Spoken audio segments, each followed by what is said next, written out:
this again, and as students, our professors are the ones empowering us and encouraging us to be the best that we can every single day. I'm thankful that we have this day and that we have this time to show that we stand with our professors and with our wonderful educators who have made us the people that we are. I'm excited to educate. To be completely fair, I'm reading some blurbs that were given to me by someone who's going to help speak, which I'm usually not a read off the slides type of person. Unfortunately, her class wasn't going very well, and so I'm helping step in. So I just want to be completely transparent why I was like being a little robotic there. Not usually my speed. Let's all give her a well wish. But I am excited to reinforce the ties that we've made with the AAUP, and OUSC is proud to stand with them as they head into contract negotiations. And I am excited to introduce President Mike Lasha of OU's chapter of the AAUP.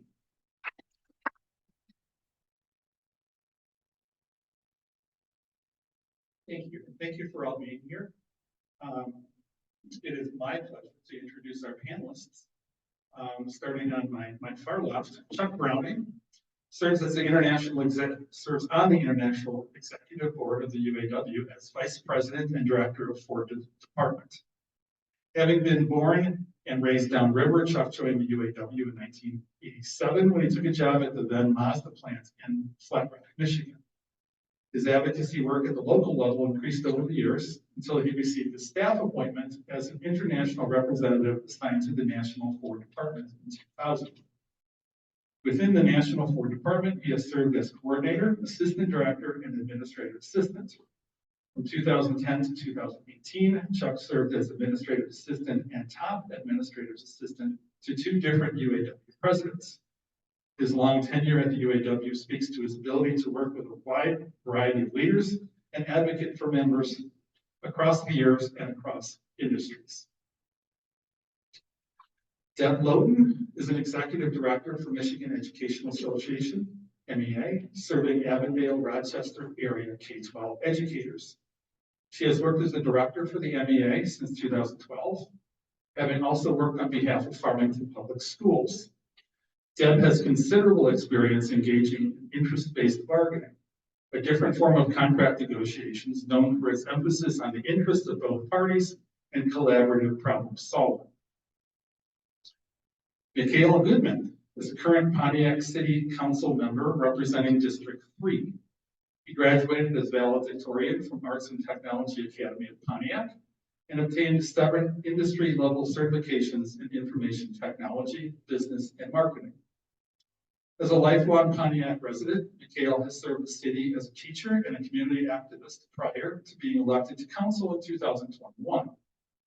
His interest in politics started early, and he has held several leadership roles in the Young Democrats of Michigan in recent years. Today, Mikal serves at City Council as a member of the following committees: Economic Development, Housing and Planning, Parks and Recreation, and Public Work. He also serves as the chair of the Communications Engagement on Operations Committee. Matt Kirkpatrick is an associate professor of creative writing in the English Language and Literature Department at Eastern Michigan University. Matt received his PhD at the University of Utah and has been at EMU since 2015.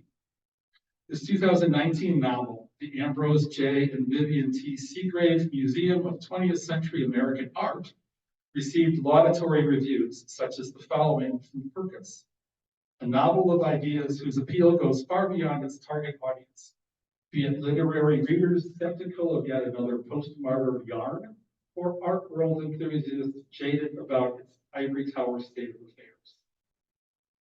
His next novel, Concordance, is due out in early 2025. He is the current president of the OU-AAUP chapter and served as the chief negotiator for the chapter in the 2022 negotiations, which included a 3-day labor strike. Okay, so you have been brought here. You've graciously accepted our invitation to come here and speak about the state of labor today. So why don't we start with Matt? Sure. Should I come up here? Sure. So I put together a bunch of notes. I should have brought some books to sell. I feel like I'm more nervous to talk about this than to talk about writing. It's a big deal. But I wanted to say, so my partner teaches in the English department here at Oakland, and my sort of entrance into being involved with the union at Eastern really started with your strike in 2020. I'd been active in our bargaining council. I feel like I maybe met you in Chicago, done a little bit of that stuff. But then when you were on strike, a couple of us from EMU came up and picketed with you. We thought this is pretty fun. So maybe we could do this, go on strike too. And we did, and it was really fun. So it was nerve-wracking and stressful too. I mean, it's not something I think people want to use, but I thought I'd start by saying, I feel like when we were bargaining our last contract, I got involved with the bargaining team and was asked to be chief negotiator. And a lot of the people who bargained our contracts before we had signed a couple of contract extensions during COVID were gone from the university. So we had to rebuild a lot of knowledge. And Oakland, especially the way I think that you communicated and the way you built support around your collective bargaining was something that we really tried to emulate. And when we tried to do that, I realized it's really hard to have to be able to even communicate daily, to be able to get the support of other unions on campus, which is that kind of coalition building takes a lot of time and effort. We were in the situation where we had a new organizer. So we learned a lot. So it's, for me to be here talking to you, it's like, wow, I don't know, you seem to know what y'all are doing. So we'll just hopefully, if you go on strike again, it'll be a fun one and we can do this. So we're coming up in 2 years. So the one thing, I was just going to touch on a couple things that I think I learned in bargaining, and in particular to higher ed. But one of the things, and I think you've all experienced this on committees, those of you who are on them, there's a real drive, I think, for college professors to want to make a logical and ethical argument for why something should be the way it is. And I think maybe the first thing I learned was that was not a useful strategy for getting anything. I remember we were at the table and we were saying, well, and we all know, so one of the things that I know Oakland and EMU are probably in similar, maybe EMU has its own unique issues, you have your own unique issues, but you're going to be told there's no money to give you any raises, right? Of course there's money to give you raises. And we're at the table and we said, well, we have too many administrators, right? And our administrator looked back at us and he said, yes, we do. And we're like, well, shit, we do now. He's like, we definitely have too many administrators. And we're like, well, I guess we're done here. Done for the day. But we were in a situation where, so once we learned, to throw away logic, that our power was going to be the threat of the labor action. And I think we had a particularly in retrospect, maybe the contention was coming from both sides, but we started out our last bargaining year from a really contentious point. We couldn't even agree how we were going to be. And that line in the sand, nobody would cross it, and we waited a long time. We learned that the administration was going to bargain primarily through their lawyer, who I think we figured out they spent at least $500,000 on Jim Green, anybody? And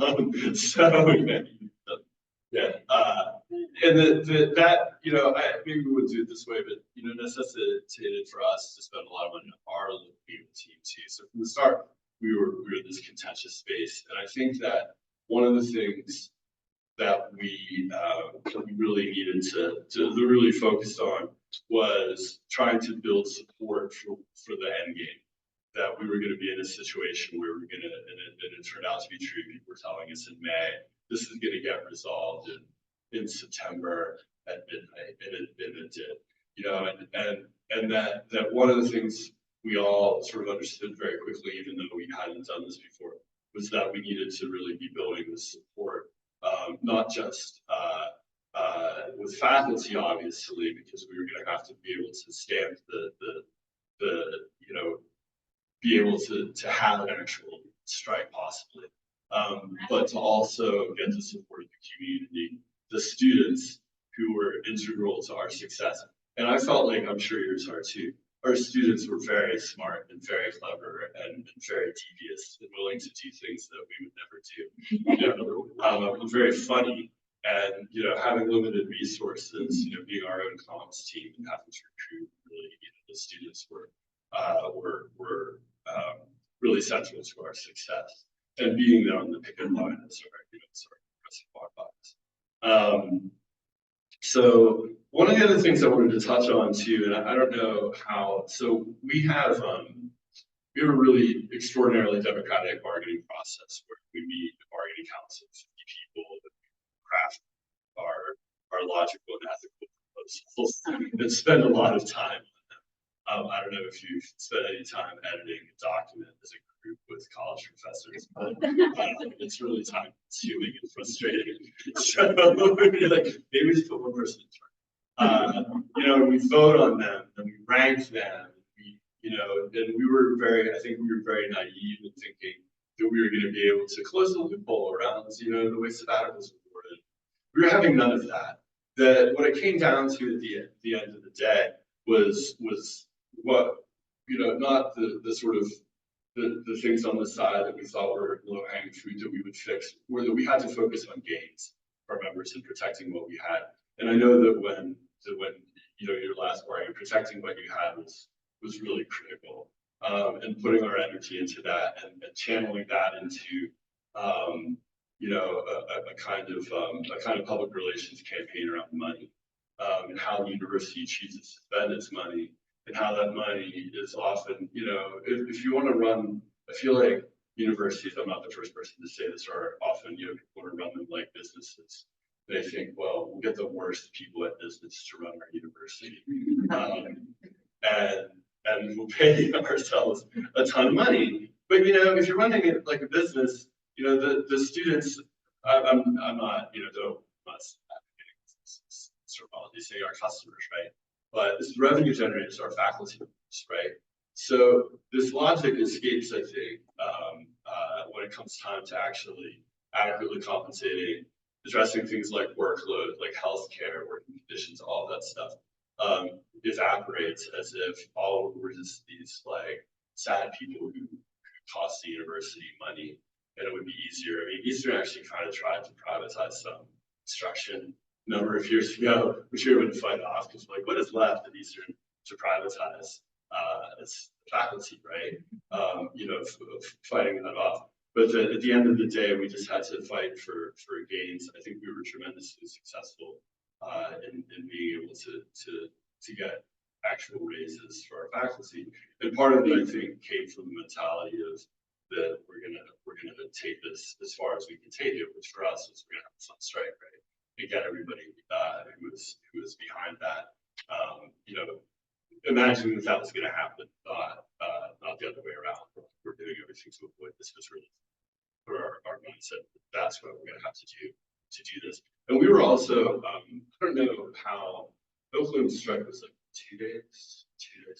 We were really helped by the courts, and I don't know if the courts we had kind of the darkest hour moment where it looked like the court was going to send us back to work, and then miraculously the judge, I should have her name memorized because she really helped us, but great judge in Washington County. It might be, I'll have to look, but she let us go. She was basically like, we'll take this, we'll wait, we'll have a hearing. So it basically gave us another week of strike when everything ended. So we were also assisted, by I don't know. I mean, I think she was just, doing the right thing. But anyway, so I think that's all I'll say for now. I don't want to take up too much time, but I'm so happy to be here and in solidarity for me and you with Oakland. I think we have a lot of similar problems that, we're separated by, it's a little far some days, but our communities are similar, our campus communities. We have a lot in common, so really happy to be here and to do whatever we can while you guys are at stream.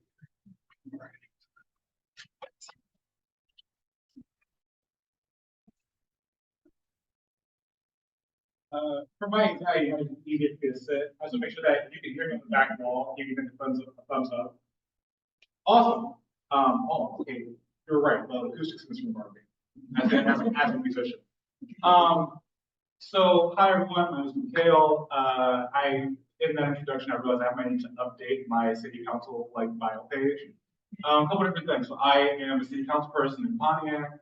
I am an open socialist who is on city council. I come from the union family. I am the co-chair for Detroit DSA. Shout out to my white DSA folks. Keep yourself around the plugs. Let's see. I also am currently the manager for the Michigan Alliance for Justice and Climate, which ties into climate justice work, and that ties back to jobs, labor, and so many different things. So, just a quick background. First question, real quickly, just those out answer this question. If any of you think that you can guess off first hand how old I am, raise your hand. See, I don't think you're allowed either, because you might know. Okay. Yeah. I guess. Yeah. You're done. I don't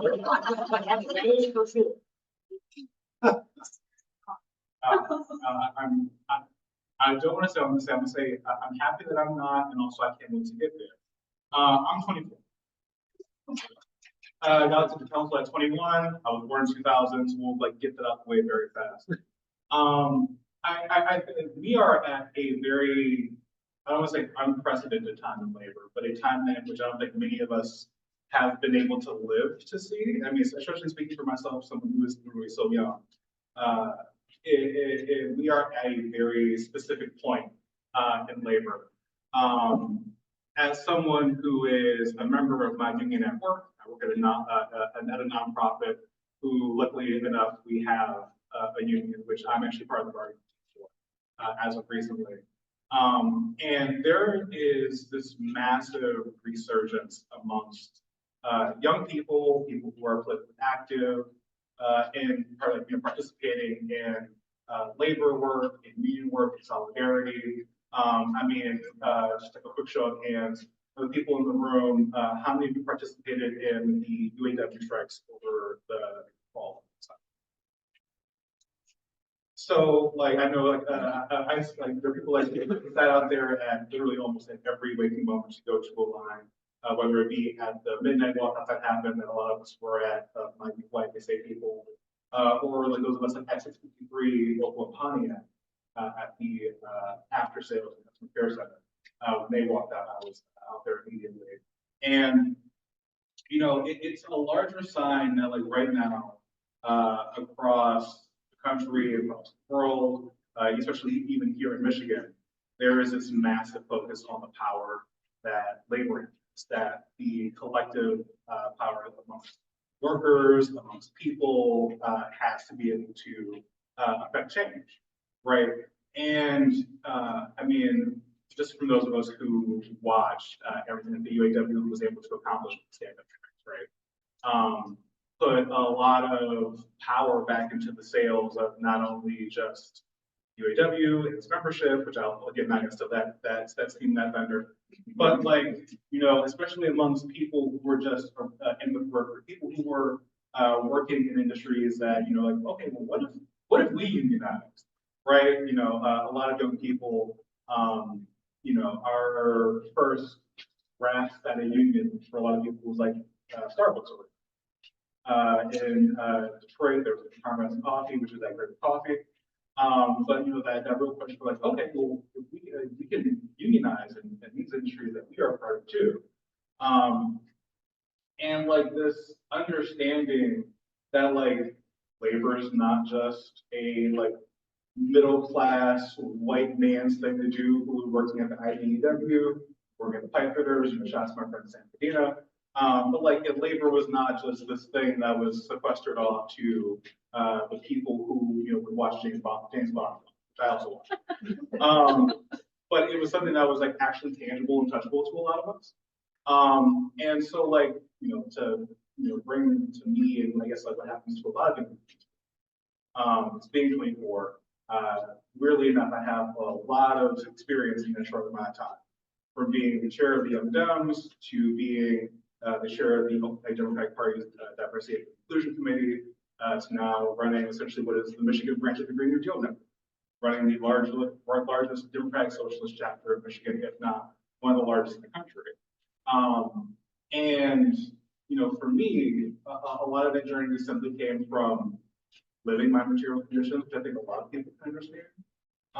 Like when we have this conversation about labor at really any level, whether it be at an educational institution or whether it be in a city hall, which I'm trying to get my staff in the city to be able to unionize. And really between me and a former union lawyer, mayor of mine, one of us is a lot more pro-worker and pro-labor, and you'd be shocked to believe.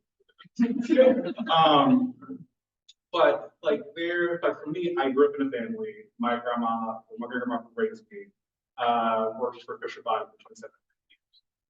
So like for me, like my entire childhood was built on the back of a GM worker who was UAW. And I grew up in Pontiac, which is a massive UAW town. If you ever driven a Pontiac car, thank my city. If you ever drove a Pontiac Sierra, that was built in my district. Which if you're a partner, they're actually really affordable, like full cars to get. There's actually a gathering on every year back here. So I'm actually but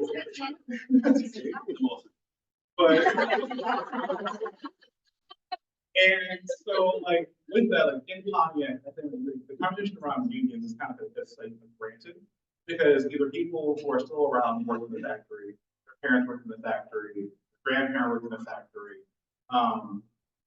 And we stuff like that cling to the idea of what like the union brought to the city.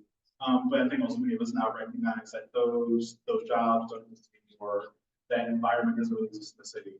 However, like there is that two-part of it where there are young people who are active who are like, okay, but how do we get back to work?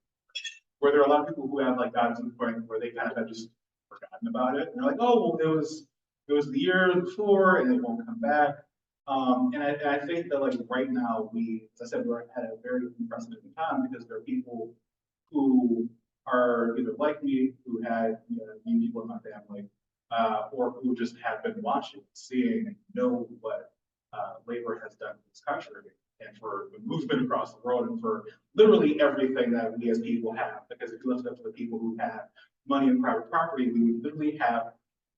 And so, I think it's really important because like between really what's happened in this room, I'd say like largely YDSA and the work that I do, that connection between labor and between organized power and collective action and all the powers that have worked together, it's not something that has ever really left relevance. In this whole thing, we see the cross section between not to say that you guys are cool. Absolutely not trying to say that. You did not look this way. But that connection between what is, I'll say, millennials, the Gen Xers, the boomers, and Gen Z, the young people, the folks who were born after 2000. The people who are that next punching bag of the news cycle about killing industries, right? But there's still that connection and that belief that, okay, when it comes to not just our entire society, but especially in the workplace, there is something that can be done, and we recognize the power that comes from that. More importantly, the power that comes from solidarity. That means that in every fashion of the work, solidarity is not just some word in the dictionary that we say when it's to bring it up. Oh, the union's going on strike because I want to seem like I'm a good person. I'm going to be in solidarity too. Saying that you're in solidarity is great, but actually doing that part of it is massively important. And we have a bunch of people now, especially, who are not afraid to roll their sleeves up and say, okay, well, solidarity means that I'm actually going to go do some shit. So I'm actually gonna go do some shit.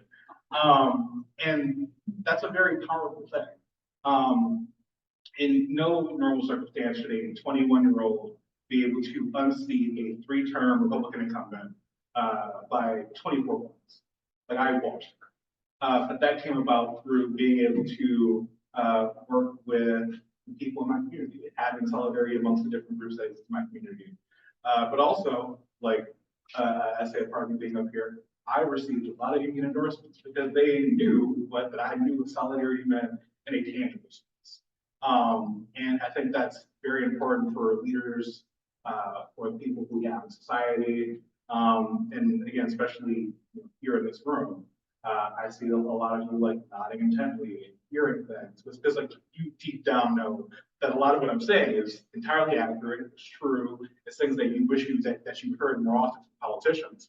But also it's a thing that like has really begun to permeate society, how we do work, especially at our radical liberal institutions. Even beyond like what's the teaching that's happening, the conversations that are happening, I think that we've all begun to see like what is possible, what is doable, and it has become more present now more than ever. And so I'm just really excited to be here to talk about that as I've been doing, because like it's truly something that has been like a sight to behold as a young person who has been part of this movement, who's been active in trying to do this, but also seeing it from like the eyes of my grandma who moved from the South 40s to come up here to escape racism, the whole Great Migration situation, to like be at the point now where like change is able to happen, probably change that should have happened decades ago when she moved in the first place, but to be able to sit here at this point in some way as like an extension of really all that was is extreme in so many positive ways. So I'll stop talking there.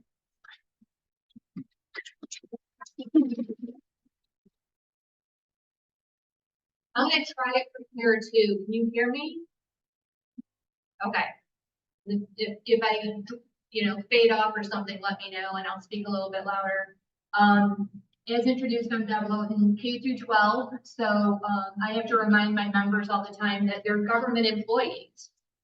They forget that, but the government runs their life in a sense, and it permeates our bargaining table. We do not have the right to strike. We are not able to do that. But I do like to screw with people. So I have been asked to be on some crisis teams before, and is it okay if I cuss at some point? Like, well, okay, so, yeah, I want to check ahead of time, because K-12, when we're on Zoom, sometimes there's kids in the room, and I had to come up with new words. It happens.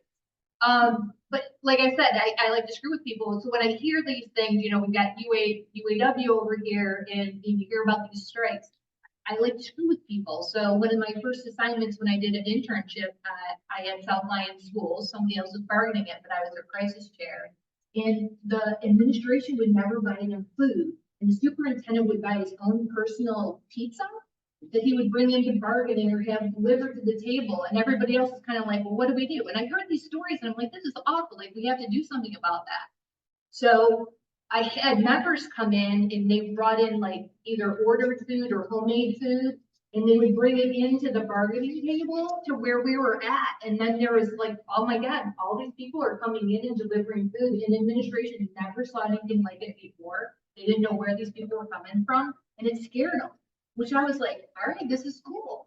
And I don't know if you're familiar with South Lyon, but it's like, if you blink, at least it used to be that way at that time, you'd blink and you'd be in and out of the town. There's one car wash that had a sign on it, and you could pay like $50 to put pay for the signage, right?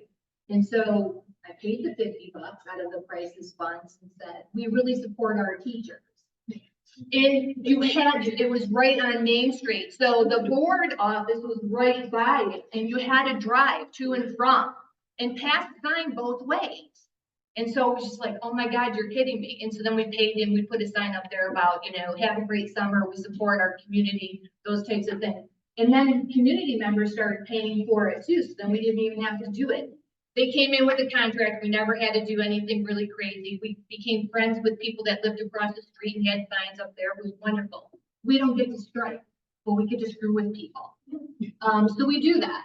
But, I don't know if you're familiar with, back in 2012, we had Governor Snyder at the time, and he came in and done, yeah, right? I mean, he didn't do anything positive for certainly K-12 education, and universities took a hit too.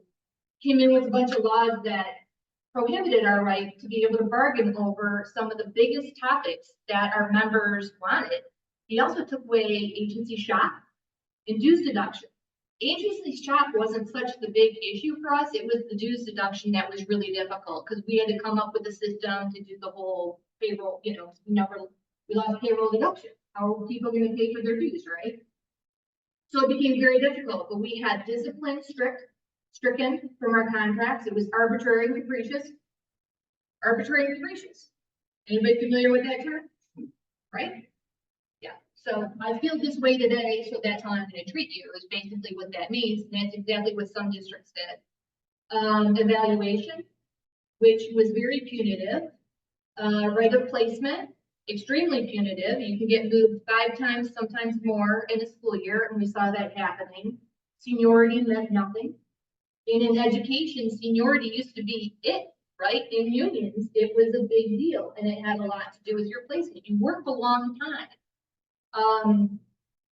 We were hit hard with that. Now, we did a lot of work, and we were able to get those subjects back, and we can bargain them at the table now, which is great.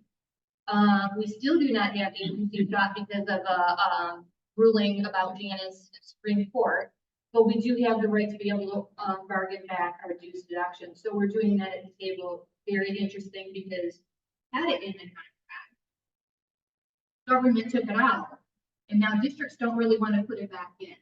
It's just like, dude, like we already had this before. Like, what are you saying? So, for my opening, it was that I do interest-based bargaining. I will tell you one of the very first stories when I was coming in, somebody tapped me on the shoulder and they said, you should be part of our executive board. You should join us. You have a lot to say, which means you have a big mouth.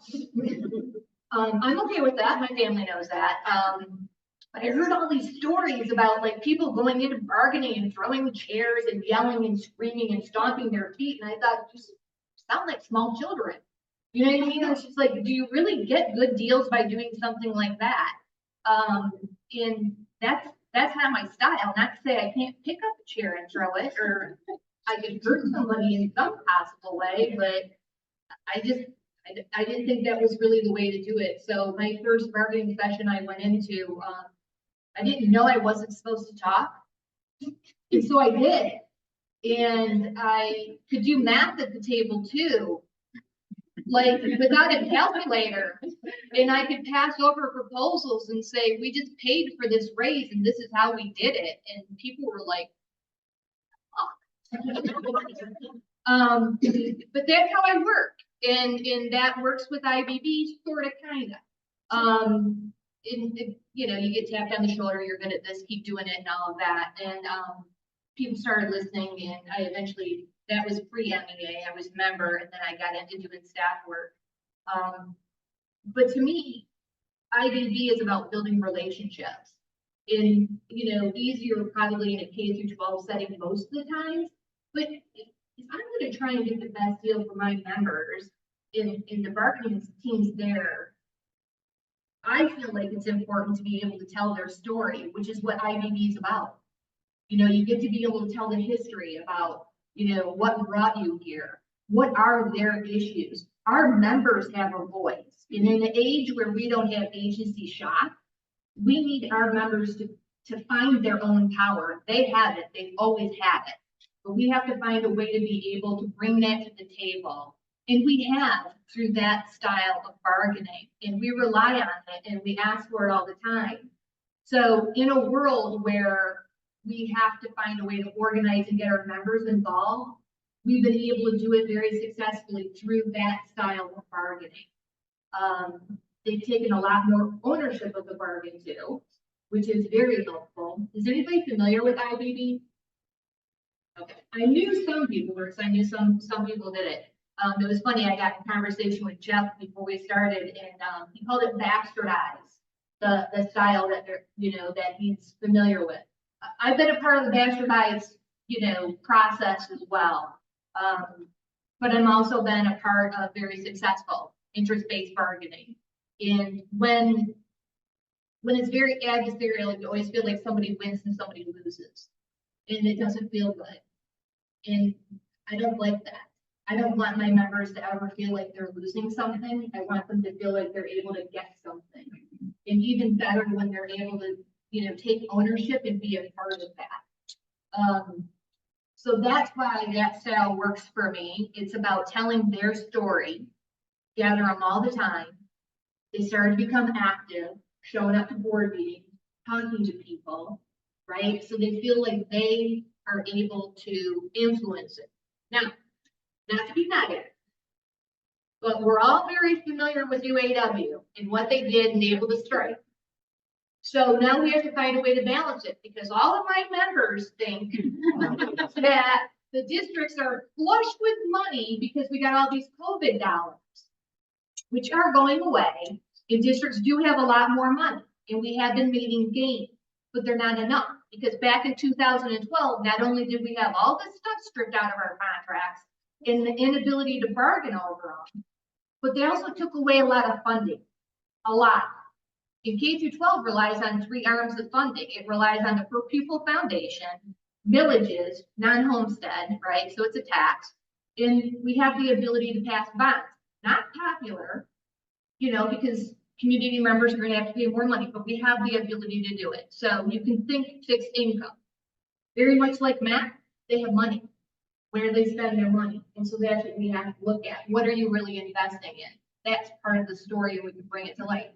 But our members, this is where it's interesting. I hate to keep pointing the finger at you, you do great work, but the thing is, we have to find a way to balance it now, because our members don't always understand that, even though school's being treated like a business and it's being run like a business, it's not, right? And, our product is people, it's students.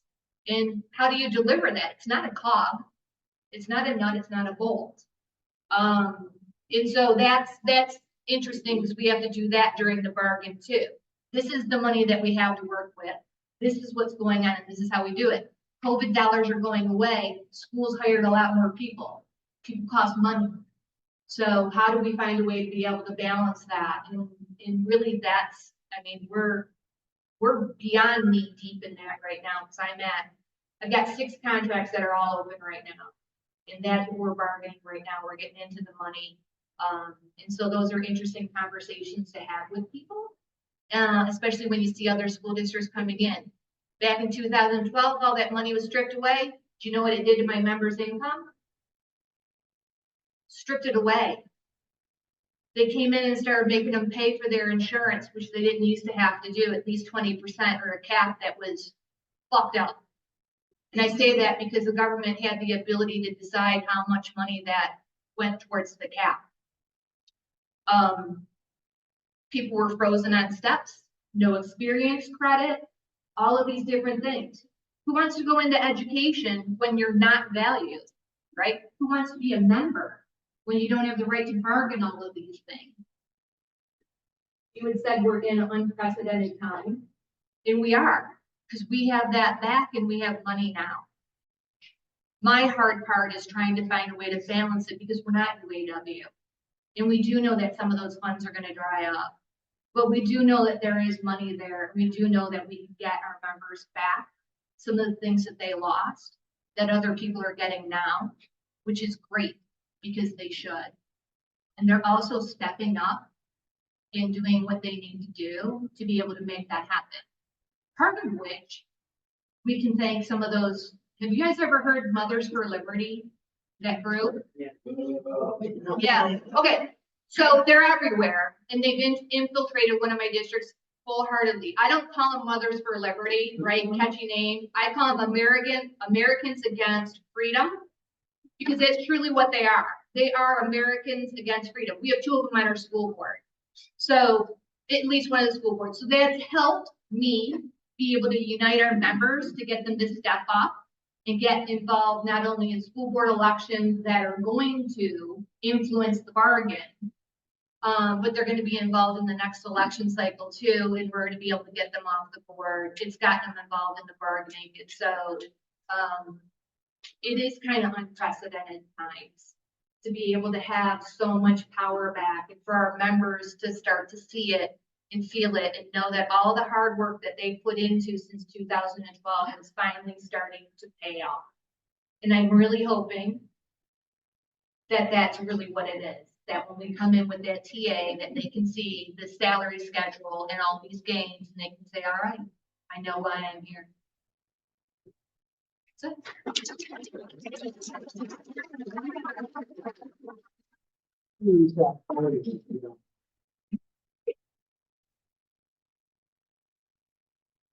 First of all, I really, really appreciate the invitation. I rarely do things like this. Most of the discussions I have are with members in union halls, or in plants, or with negotiators. But I was inspired to attend this because, first of all, I think what you all do is super, super important. I mean, you have the contact. And I can't think of a more important task than educating young people, molding young people, and teaching young people to express themselves and just be good human beings, along with pretty well educated and prepared for whatever their future endeavors are. I would like to sincerely thank everybody. I've seen a lot of hands go up for supporting the UAW strike. Give yourself a hand. Can't tell you how much that meant to our membership. And I'm going to talk a little bit later about that, but you know, strikes are very romanticized. Everybody wants to go on strike. They want to be part of that, right? And you know, if you're reading about it in the paper or you're watching a movie on TV, it gets settled very quickly, very rudimentary. But the members have to be really, really brave and committed to take strike action. It's something I try avoiding, believe it or not.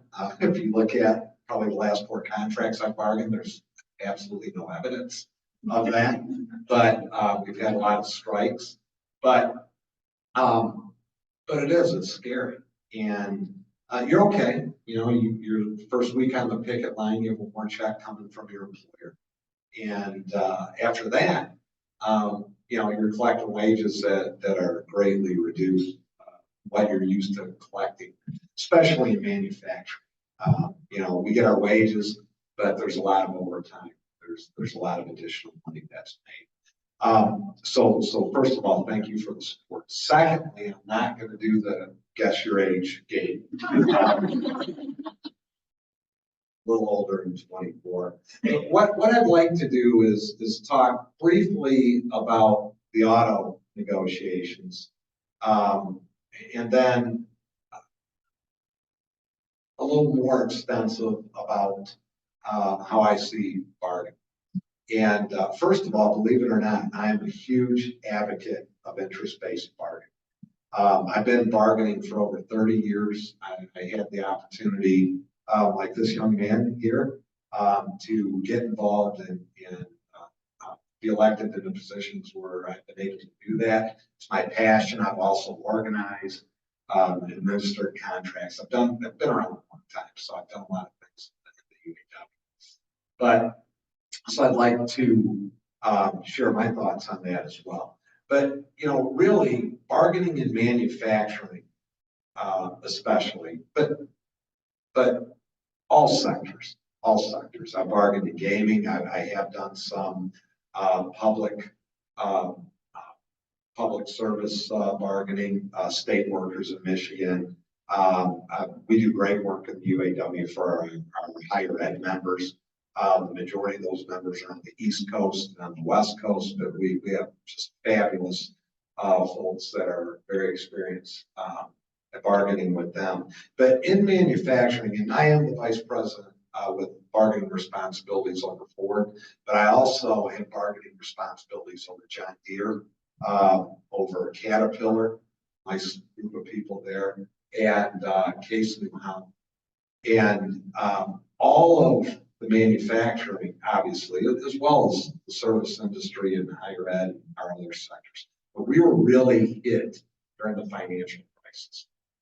2009, we were hit hard, and our members had to make really tough decisions along with the bargaining teams on whether we were going to do what we had to do to preserve jobs, great manufacturing jobs in the United States, or if we were going to put the employers, the companies that we represent the members at, in a position, and really a position to have an excuse. Because just like in higher ed, the money's always there, even in the worst of times. They have an excuse to offshore our jobs to Mexico and Asia and other low-cost countries. I'm actually the proudest of the work we did during the financial crisis. And that work consisted of taking some concessions, avoiding a lot, preserving jobs, using interest-based bargaining, because we had to do some pretty miraculous things to keep everybody working. But that's really the group that I bargained with during that time. That was probably the most rewarding and hardest bargaining I've ever been part of. So a lot of bargaining depends on the economy. It depends on the employer's profitability or the money available. There's a lot of different things that determine what your bargaining goals should be and what the outcomes of bargaining can be. So we took big concessions in 2008, 2009, 2010. And the story in manufacturing and the auto contracts were that once the concessions were made and the companies became more profitable after the financial crisis than they had ever dreamed of prior to the financial crisis, they didn't want to give it back. It was like that at John Deere. It was like that at Case New Holland. Caterpillar was the third contract in our sequence of agricultural implement contracts that we bargained. And they're actually the most devious historically of the three companies. But they kind of got it. They're like, hey, the economy's changed. We're businessmen. We don't care much for the union, but we're going to avoid the strikes. We had to strike John Deere for 6 weeks to get a contract there. We had to strike Case New Holland for 10 months. 10 months. And the wages were so low at Case New Holland that the strike pay and the free insurance that the UAW offered were almost a wash. We were afraid to take them out because we didn't know if we'd ever get them back in. They were having a good time. There were pools in the beds and pick up out of the picket lines. They had all kinds of stuff going on. But a 10-month strike. Caterpillar, we didn't strike. And of course, at the big three, we did. And really, it was all about the companies, the employers being heavy-handed. They could have offered more. There were 2009, we opened the agreements up. We did our concession bargaining. 11, 15, 19, they could have put more on the table, but they didn't want to offer it up. And this bargaining was really all about economics, because we were way behind, like everybody. Cost of living's been horrible. People are struggling.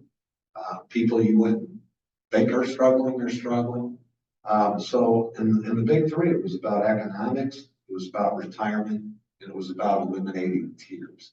Because we dealt with the economic crisis by negotiating things away for people that didn't even work for the big three yet.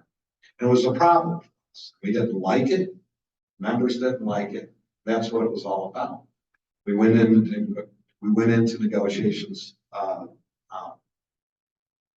with a very strategic plan. We were very well prepared, and this is kind of where I'll move over to how I see bargaining in general.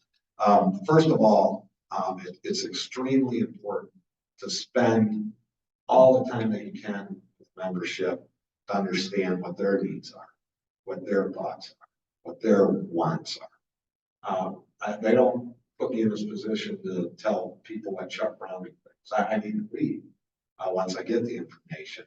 But it's super important to have that engagement on the front side of any negotiations, engaging the membership. So we're saying the world to fight like hell, get something in the contract, find out there's no appreciation for it, or it's something somebody doesn't even want.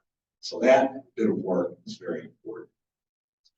Secondly, transparency. And when I was younger, that wasn't how you bargained. You know, it was done in a quiet room. You didn't tell anybody what's going on. Everybody would wonder. You pop out the screen, then you hit the ground running, trying to explain all of this body of work that was done that nobody has any idea. So transparency is something I've learned is very important. And I would say our president, Sean Fain, took it to a new level. It was a lot of work, but a lot of fun. You know, Sean's doing social media. We have 60, 70,000 people watching this little podcast. He's taking companies' offers, winding it up, throwing it in the trash. He's wearing Eat the Rich t-shirts. I don't know where, there you go. But transparency and a good communication strategy is huge. Stand-up strike was something that was strategically thought of by the team, the bargaining team, across all three companies, because we celebrate the sit-down strikes, right? If you live in Michigan for any amount of time, you've heard about the famous sit-down strike in Flint at General Motors.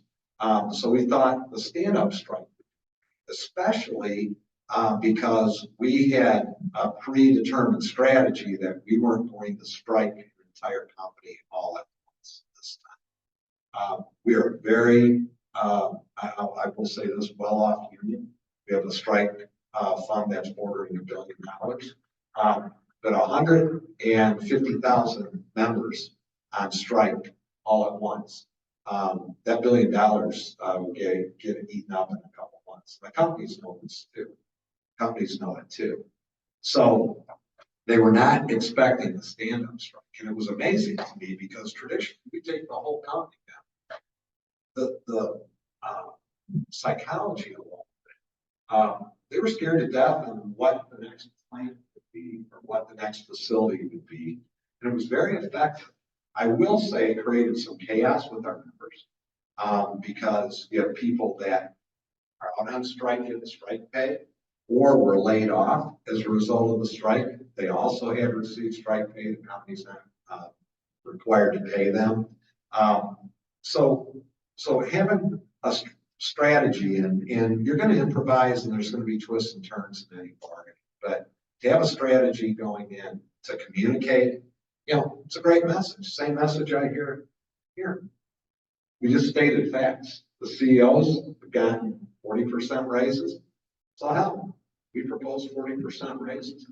The CEOs have had adjustments every year, not in the form of COLA like we bargained, but cost of living adjustments.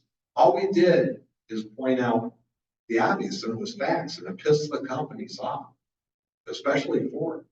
You know, Bill Ford Jr. does not like being portrayed that way. He's a nice, rich guy. I've known him for a long time. He's rich. His name's on the building, and he, you know, is chairman of the board of directors. He could have influenced some of this as well. So we were very well prepared. We had great facts. We got in front of the companies, crying poor mouth paper like they always do, and we were able to communicate our message, and it was effective. But we knew, and it became very obvious after the first 3 or 4 weeks, that companies were going to hold on tight. So we did have to strike. And we are fortunate we have the right to strike. That's a huge challenge because I've bargained agreements even within the UAW where our members didn't have the right to strike. But it all was a million things that came together perfectly for us for the strikes to be effective. When I spoke at the convention, the bargaining convention about a year ago, we talked about strikes are really effective. Right? There's a shortage in labor. The companies are more profitable than they've ever been. And it was a good time to bargain. The last thing I'll say, and then I'll shut up too, because I think I'm brief and I know brevity is not a strong point. But the last thing I'll say is the presentation. I have always demanded when I was in a position to demand and conducted myself accordingly when I wasn't in a position to demand. The contracts need to be presented truthfully, honestly, thoroughly. Every aspect of that agreement needs to be communicated. The worst thing that can happen is for the membership to feel that an item was misrepresented. So the worst thing in the world, I don't want to hear it afterwards. I want to go through a process. If this is the truth, we should be able to have an explanation of how we got there and whatever the topic was. But contracts need to be presented that way. I bargained hundreds of contracts. Every contract I bargained has been different.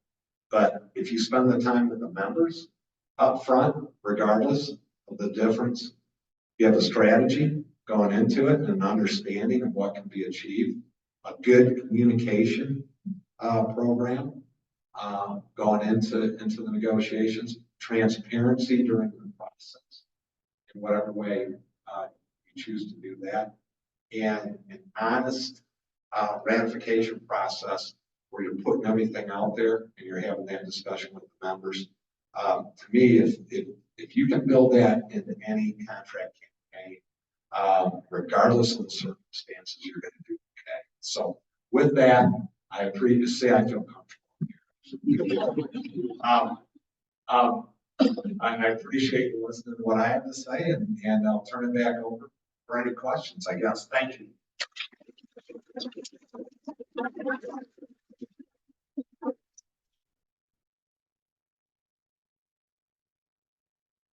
Thank you, everyone. I know we're a little over time already. Are there a couple quick questions for everybody before we wrap up? I rushed you with your questions. I'm sorry. Does anybody have any questions? Go for it. With the increase in robotics in our country, how do you believe that will impact unions?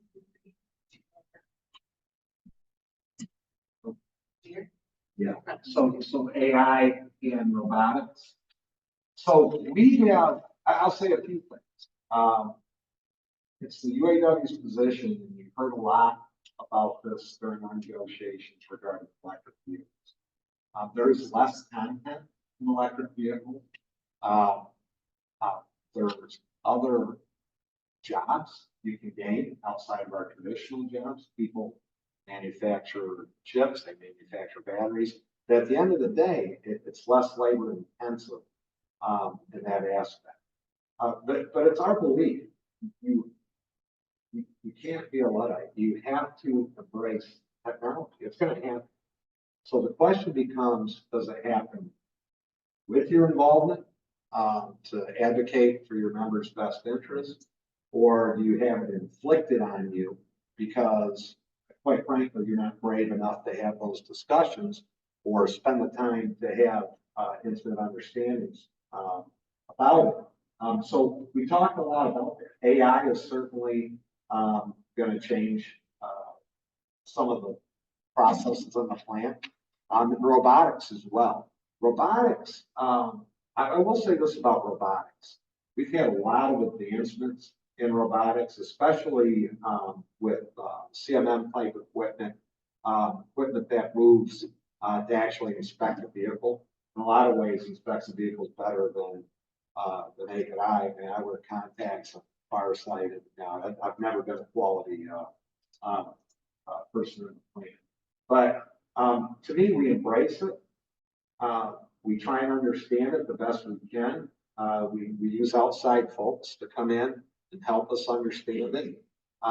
And we prepare for it and plan for it. We're doing a lot of organizing right now on research professors out in California and research folks, engineers that are joining our union that are actually working with the science behind all the electrification of the vehicles.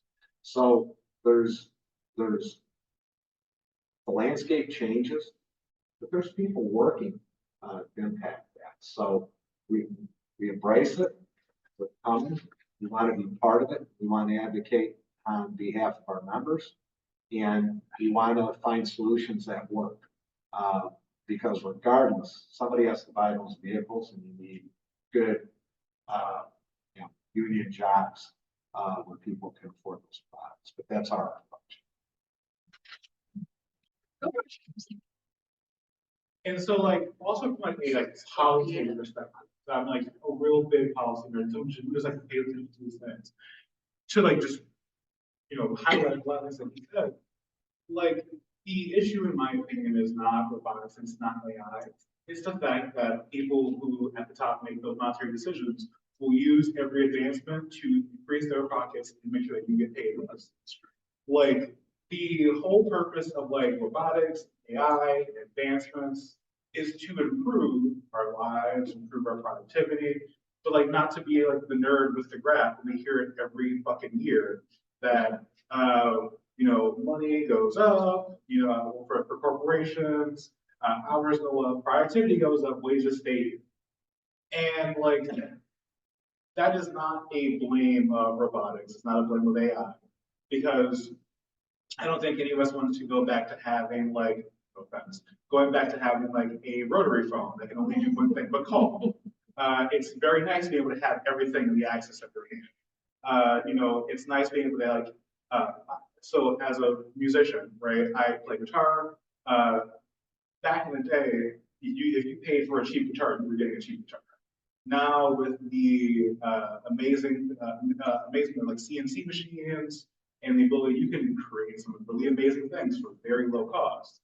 But I guarantee you, people who are making those guitars are not getting paid the amount of money that they should be for the productivity that they're doing, thanks to all these technological advancements.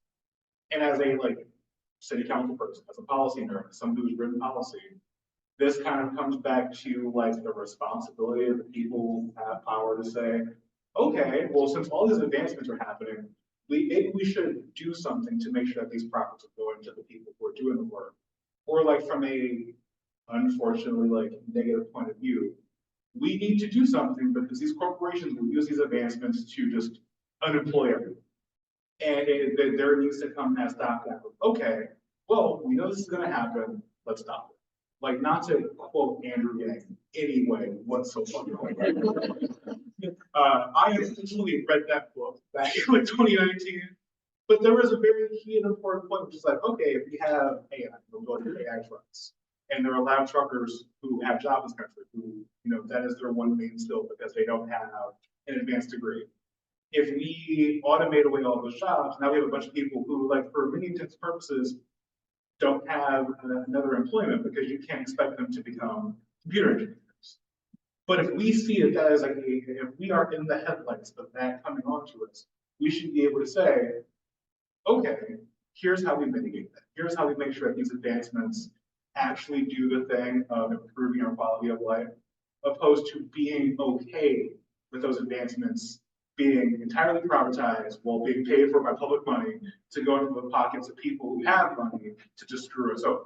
There has to be some mechanism, and it's not on the union entirely. Like, they're fighting the price they can, but like as we've seen, politics has a lot of influence over labor relations and over literally every aspect of our lives. And so we have to ask that real hard question of, okay, well, if all these things are benefiting and helping the people who are taking our money, why are these things not benefiting us? And like, that is a policy question. It's a political willpower question. It's the fact that a lot of people just simply don't want to do the thing because they are comfortable where they are.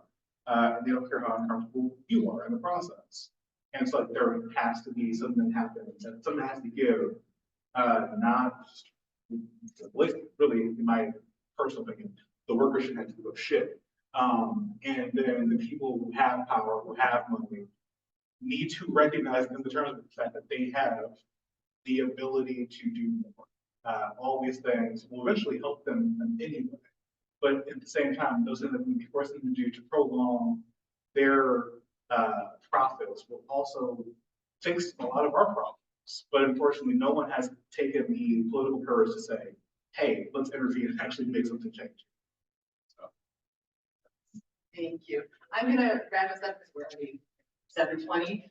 But I wanted to thank all four for being here today. This labor panel is kind of my baby, and so I'm really appreciative of everyone who came out. I'm really, really thankful for our student congress and our YDSA, who are always huge supporters. We love our students. I always say that when I was an undergrad, I was definitely not doing any of the and so I'm always really, really impressed with our students. So I'm really appreciative everyone is here, and yeah, so thank you everyone, and take care.